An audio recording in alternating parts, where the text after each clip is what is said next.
Swastiastu. Assalamualaikum warahmatullahi wabarakatuh. Shalom, namo buddhaya, salam sejahtera bagi kita semua dan salam harmoni. Perkenalkan, nama saya Niputu Gita Suci Maharani dengan NIM 2311011005 yang di sini saya akan mempraktekkan konseling kognitif dengan setting layanan bimbingan kelompok. Selamat pagi anak-anak. Pagi, Bu. Baik, bagaimana kabarnya hari ini? Baik, sesuai dengan sebelum-sebelumnya, untuk yang bertugas memimpin doa dipersilakan. Saya Ibu. Baik, doa akan saya pimpin. Marilah kita mulai dengan mengatur nafas, menarik nafas dalam-dalam, dan memusatkan hati serta pikiran kita pada saat ini. Ya Tuhan yang Maha Esa, kami bersyukur atas kesempatan yang Kau berikan kepada kami untuk berkumpul hari ini dalam suasana belajar dan berbagi ilmu. Terima kasih atas nikmat kesehatan, akal, dan semangat yang Kau limpahkan, sehingga kami dapat hadir di sini dengan penuh harapan. Kami mohon, berikanlah kami ketenangan hati dan kecerdian pikiran, agar kami dapat menerima ilmu dengan baik dan mengaplikasikannya dalam kehidupan. Bimbinglah kami agar selalu rendah hati dalam belajar, sabar dalam menghadapi kesulitan, dan gigih dalam mengejar cita-cita. Ya Tuhan, dalam perjalanan hidup kami, terkadang kami merasa lelah, jenuh, dan ragu. Kami mohon kekuatan dan semangat baru agar kami dapat bangkit dan terus berusaha tanpa putus asa. Ajarkan kami untuk selalu bersyukur, menghargai proses, dan melihat setiap tantangan sebagai kesempatan untuk tumbuh dan belajar. Kami juga berdoa agar Engkau menjaga kami dari segala hal yang dapat menghalangi kemajuan kami, baik dari dalam diri maupun lingkungan sekitar. Lindungilah kami dari rasa iri, dengki, dan kebencian, serta tanamkanlah sikap saling menghormati dan tolong-menolong di antara kami. Ya Tuhan, berikanlah kami kemampuan untuk menjadi pribadi yang bijaksana, berakhlak mulia, dan bermanfaat bagi orang lain. Bantulah kami untuk selalu menjaga persatuan dan kerukunan, serta membangun lingkungan belajar yang aman, nyaman, dan penuh kasih sayang. Kami juga berdoa untuk guru-guru dan semua orang yang membimbing kami. Semoga Engkau memberkati mereka dengan kesehatan, kesabaran, dan kebijaksanaan dalam mendidik dan membimbing kami. Ya Tuhan, semoga setiap langkah kami hari ini dapat menjadi bagian dari perjalanan menuju masa depan yang lebih baik. Berikanlah kami kemampuan untuk memanfaatkan waktu dengan sebaik-baiknya, dan semoga ilmu yang kami peroleh menjadi cahaya yang menerangi jalan kami. Kami serahkan segala harapan dan doa ini kepadamu dengan penuh keyakinan dan keikhlasan. Amin. Doa dapat diakhiri.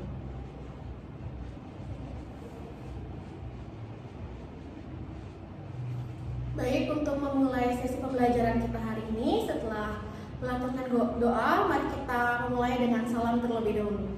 Om Swastiastu. Assalamualaikum warahmatullahi wabarakatuh. Shalom, namo buddhaya, salam sejahtera bagi kita semua, dan salam harmoni. Baik, sebelumnya terima kasih kepada Ari karena sudah memimpin sesi doa pada pertemuan kita hari ini.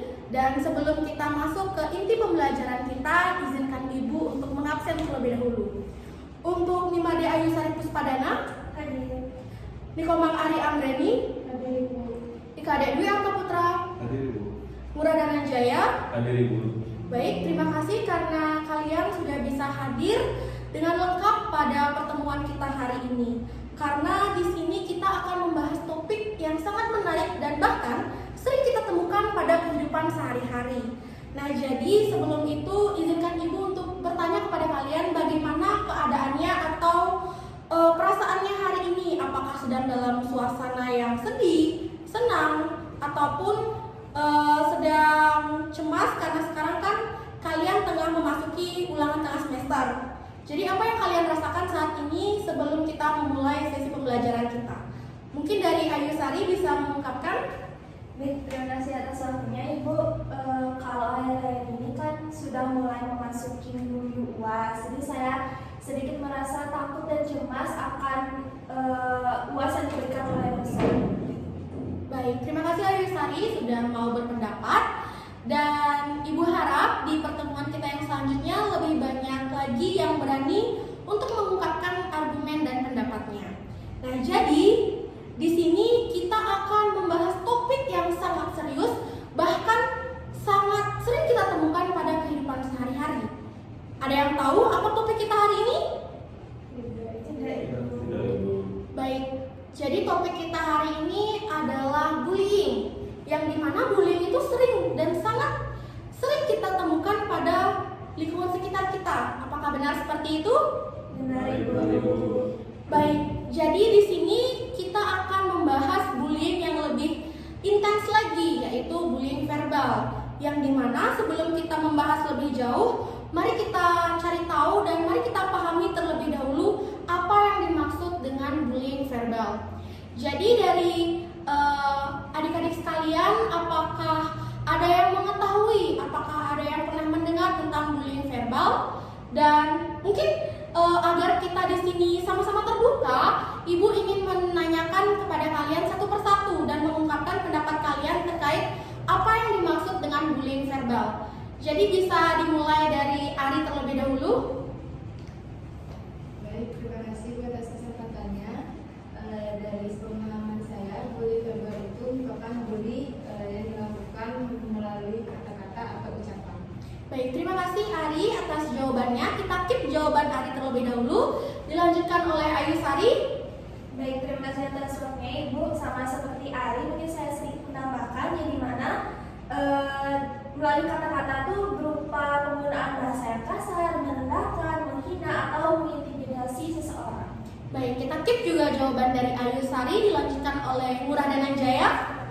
Oke, baik, terima kasih kesempatannya Ibu. Jadi pendapat saya juga sama seperti teman-teman tadi. Bullying verbal itu simpelnya adalah melalui ucapan, yang padahal walaupun hanya melalui ucapan tidak ada tindakan fisik, tapi efeknya kepada mental dari lawan kita itu juga sangat berpengaruh. Itu dari saya. Baik, terima kasih jawabannya Murah Dananjaya. Dan dilanjutkan oleh Kadek Dwi Arta Putra. Kalau dari saya sendiri itu masih sama seperti teman-teman yang lain, itu perundungan yang memang melalui kata-kata maupun lewat media seperti itu. Baik, Ibu sangat bangga dan Ibu sangat senang atas pendapat dari kalian semua. Dan semua sudah benar.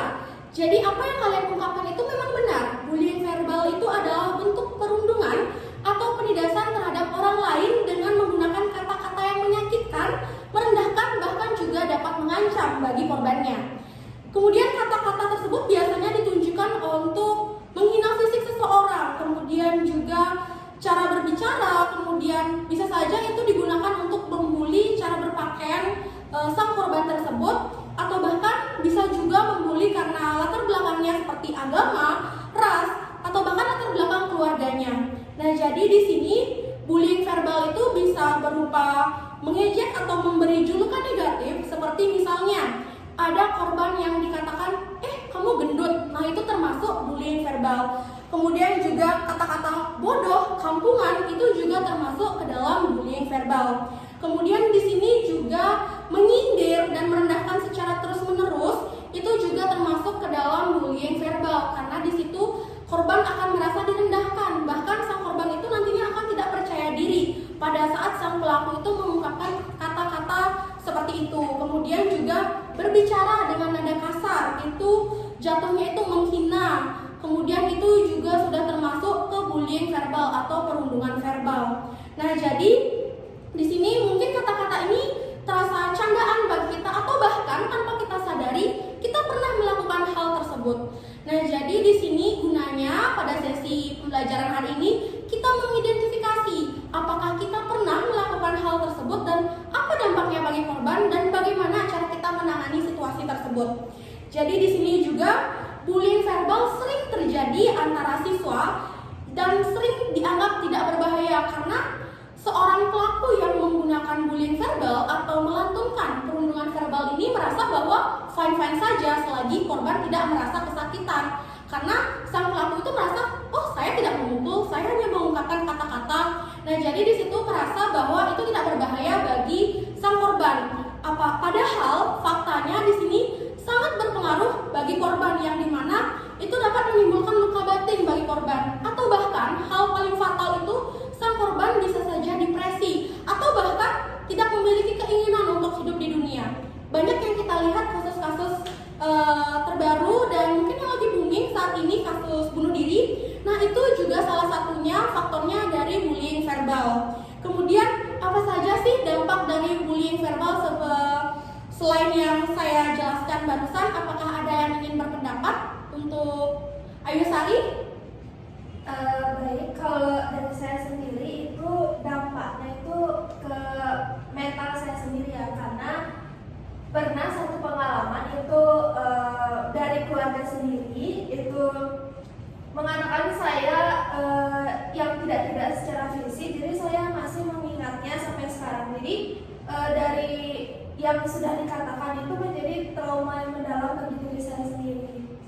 Baik, terima kasih Ayu Sari sudah berani mengungkapkan argumennya terkait dampak bullying verbal bagi sang korban. Jadi sangat benar yang sudah diucapkan oleh Ayu Sari.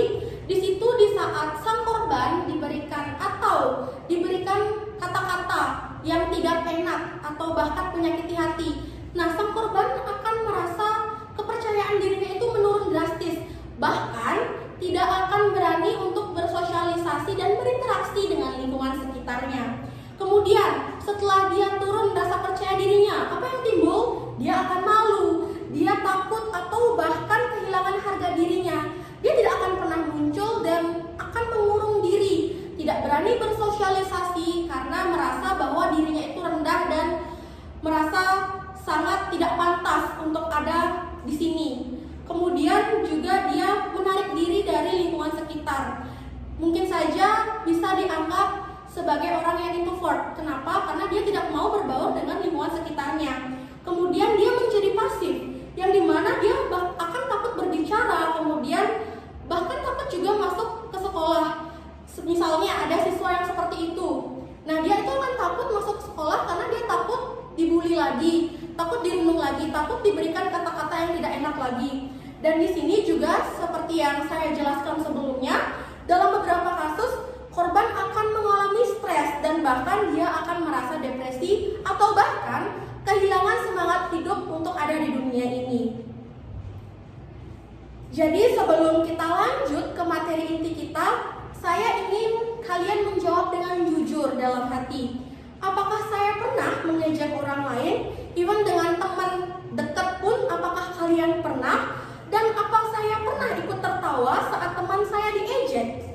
Kemudian, apakah saya pernah merasa bangga saat orang lain menangis karena kata-kata saya?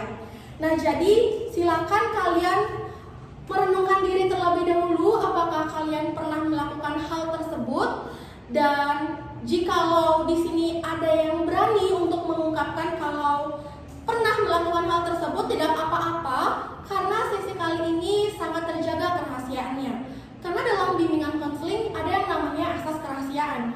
Jadi apapun argumen kalian, apapun yang ingin kalian utarakan akan terjaga di sini kerahasiaannya. Jadi kita di sini tidak mencari siapa yang salah, tapi di sini kita belajar untuk menyadari bahwa kata-kata yang kita ucapkan itu akan menjadi senjata untuk orang lain dan dapat melukai orang lain walaupun tidak melukai secara fisik.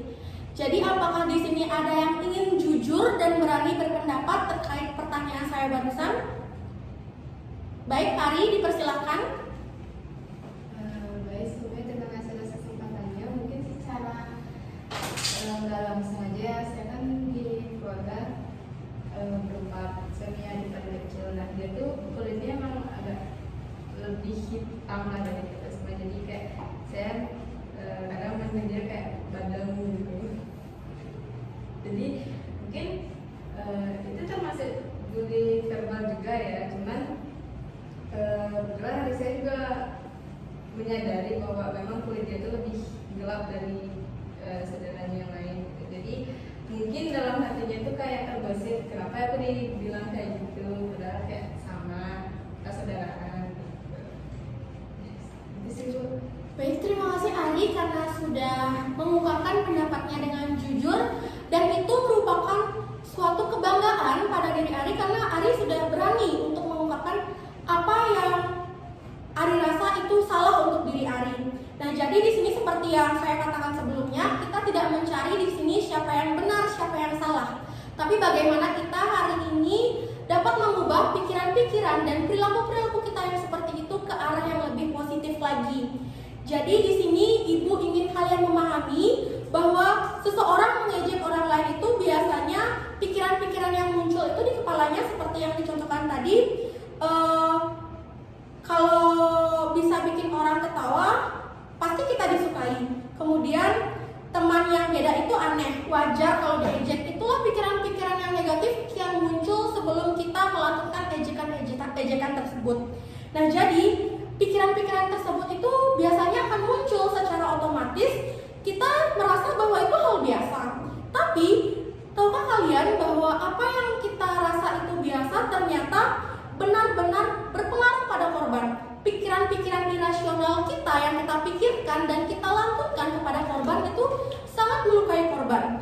Jadi di sini kita akan belajar bagaimana kita menangani hal tersebut dengan teknik-teknik yang ada dalam teori kognitif. Jadi untuk menangani hal tersebut, kita di sini akan menggunakan teknik yang namanya teknik restrukturisasi kognitif. Jadi apakah dari anak-anak sekalian ada yang pernah mendengar dan mengetahui apa itu teknik restrukturisasi kognitif? Belum.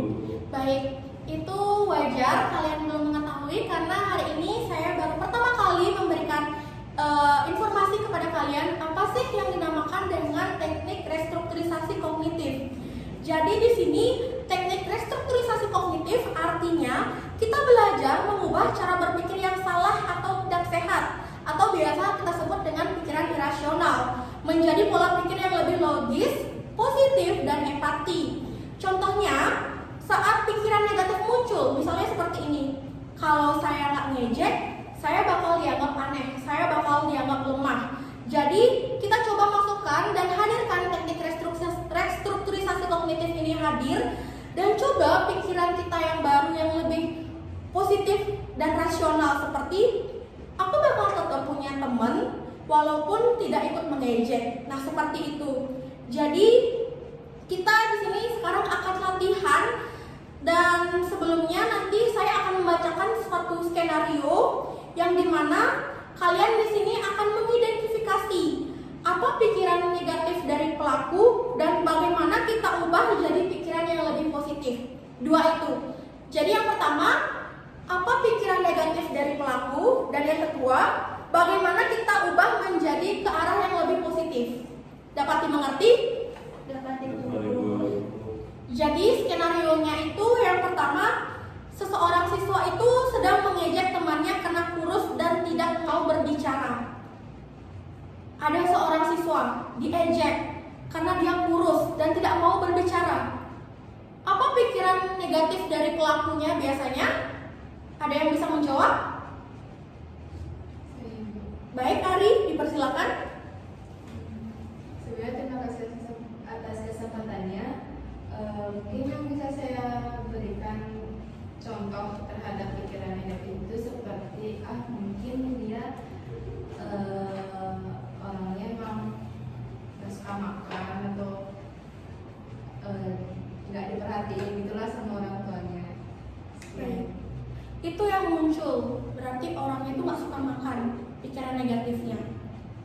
Kalau pikiran negatif itu kita ubah ke arah yang lebih positif, apa yang muncul? Kalau diubah menjadi pikiran yang lebih positif, mungkin saja memang gen dari orang tuanya dia yang kurus, jadi itu nurun ke dirinya dia sehingga dia juga ikut kurus seperti orang tuanya. Baik, terima kasih Ari karena sudah berani menjawab dan jawabannya sudah sangat benar. Beri tepuk tangan kepada Ari. Kemudian, skenario yang kedua. Teman satu kelas selalu disindir karena pakaiannya lusuh. Apa pikiran negatif yang muncul pada saat sang pelaku itu ingin memberikan perlindungan verbal kepada sang korban? Baik, Ayusari, dipersilakan. Baik, kalau misalkan saya di posisi pelaku, mungkin saya akan berpikiran bahwa dia kok selalu pakai pakaian itu aja, pasti nggak pernah dicuci deh pakaiannya. Lalu kalau kita hadirkan teknik restrukturisasi kognitif dan kita susun dari awal lagi pikiran yang lebih positif, apa yang muncul? Kalau diubah ke yang lebih positif, mungkin dia sudah memang dia sudah mencucinya, sudah mencuci baju tersebut, dan mungkin dia memang sangat menyukai baju tersebut, tapi tidak sempat untuk mungkin ibu atau orang tua di rumah tuh menyetrika atau bagaimana dan cepat-cepat sehingga terlihat lecak dan lusuh. Baik, sangat benar apa yang dijawab oleh Ayu Sari. Sekali lagi beri tepuk tangan kepada teman kita. Luar biasa sekali karena saya merasa bahwa kalian sudah bisa mempraktekkan langsung dan menghadirkan teknik restrukturisasi kognitif ini hadir di sekitar kita dan dapat mengubah pikiran negatif kita yang menjadi pemancing kita untuk melakukan bullying verbal ini, dan kita redupkan itu dan kita hadirkan teknik restrukturisasi kognitif dan kita ubah menjadi pikiran yang lebih positif lagi dari pikiran-pikiran negatif yang sebelumnya dipikirkan. Nah, di sini sebelum saya tutup sesi kelas hari ini, saya ingin bertanya pada kalian semua, apakah yang dapat kalian petik pelajaran hari ini dan apa yang dapat kalian terima ilmu dari hari ini, dan nanti kedepannya bagaimana sikap kalian di saat kalian menghadapi situasi bullying verbal tersebut? Mungkin bisa dijawab mulai dari Murah dan Anjaya. Oke, baik, terima kasih kesempatannya Ibu. Jadi dari pertemuan hari ini yang saya pelajari adalah yang menjadi sumber masalah dari adanya bullying verbal itu adalah pola pikir dari seseorang. Jadi alangkah baiknya sekarang dengan kita mengetahui teknik yang Ibu sampaikan tadi, kita mulai lebih memikirkan hal-hal yang lebih positif. Misalkan seperti tadi, skenario pertama adalah pikiran jahat, di mana misalkan dalam kasus pakaian musuh tadi itu dia mungkin orang yang tidak bersih, itu pikiran jahatnya, tapi kita harus pikirkan juga skenario lain seperti mungkin di perjalanan sekolah dia mengalami kejadian apa, dia mungkin orang yang baik, mungkin dia membantu orang terlebih dahulu. Jadi bisa diarahkan ke situ agar kita bisa mencegah adanya bullying verbal ini dari diri sendiri. Mungkin itu saja dari saya. Terima kasih. Baik, tepuk tangan untuk Murah dan Anjaya. Apakah ada yang memiliki pendapat berbeda atau kalian semua memiliki pendapat yang sama untuk Murah dan Anjaya? Sama Ibu. Baik, karena Ibu merasa kalian sudah memiliki jiwa empati kalian muncul dan sudah mengetahui apa makna dari pembelajaran kita hari ini, Ibu rasa hari ini apakah sudah cukup untuk sesi kelasnya? Cukup. Untuk mengakhiri sesi pembelajaran kita hari ini, mari kita akhiri dengan doa dan salam penutup yang akan diwakili langsung oleh Ari Anggreni. Baik, untuk itu doa akan saya pimpin. Marilah kita hening sejenak, menarik nafas dalam-dalam dan memisahkan hati serta pikiran kita. Mari kita tutup pertemuan hari ini dengan mengucapkan rasa syukur atas kesempatan belajar yang telah kita jalani bersama. Semoga segala ilmu dan pengalaman yang kita peroleh menjadi bekal dan bermanfaat bagi kita semua. Terima kasih atas kekuatan dan kesehatan yang diberikan sehingga kita dapat mengikuti proses pembelajaran dengan baik. Terima kasih atas kebersamaan, semangat dan rasa ingin tahu yang telah kita tunjukkan. Semoga ilmu yang telah kita pelajari hari ini dapat menjadi sumber inspirasi dan pencerahan dalam kehidupan kita. Semoga kita mampu mengaplikasikan pengetahuan dan keterampilan ini dengan bijaksana untuk kebaikan diri sendiri, keluarga, dan lingkungan sekitar. Berikanlah kami semangat dan ketekunan dalam menghadapi tantangan belajar ke depan. Bantulah kami untuk selalu gigih dan tidak mudah menyerah dalam meraih tujuan dan cita-cita. Semoga kita selalu hidup dalam kedamaian, saling menghargai, dan menjaga hubungan baik satu sama lain. Semoga suasana belajar dan bekerja kita selalu dipenuhi rasa hormat dan pengertian. Doa dapat diakhiri. Untuk itu pertemuan hari ini saya tutup dengan salam. Om Santi Santi Santi Om. Wassalamualaikum warahmatullahi wabarakatuh. Shalom.